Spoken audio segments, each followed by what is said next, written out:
Hi all, my name is Ratnadeep Devnath. I work as a site reliability engineer at Zapier. At Zapier.com, we connect over 1,000 SaaS applications and run millions of tasks a day to enable our users automate their workflows that spans across multiple web applications. This involves a lot of database queries. We use Amazon RDS MySQL as our database in a single master multiple replica setup. The problem statement that we ran in our infrastructure is that our applications create a lot of connections to our database at times, which leads to increased CPU and memory usage of the database, and it slows the DB down and thereby affecting the application as well. And there were times, there were temporary downtimes of our application in production, which is quite embarrassing.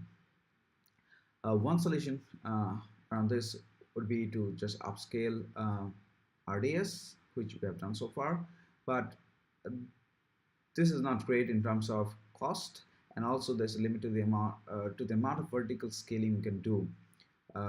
So we thought of taking a different approach this time to work around this issue. So we tried implementing database connection pooling in our Django applications, uh, but the DB connection pooling of Django works only for a single process, not across multiple processes running on multiple servers. What we're actually looking for is something like a global connection pool.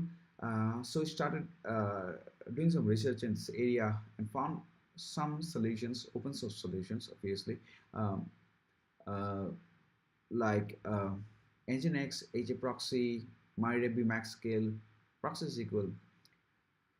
After doing our homework, we decided to go ahead with proxysql.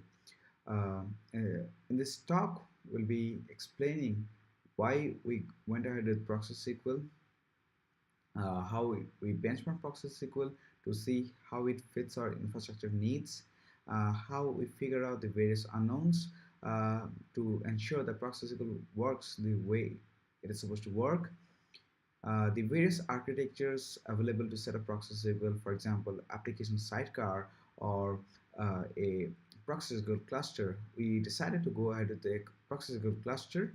The whys will be discussed in the talk. Uh, and finally, the end result, the gains we had by switching to proxysql and how the future looks like with proxysql.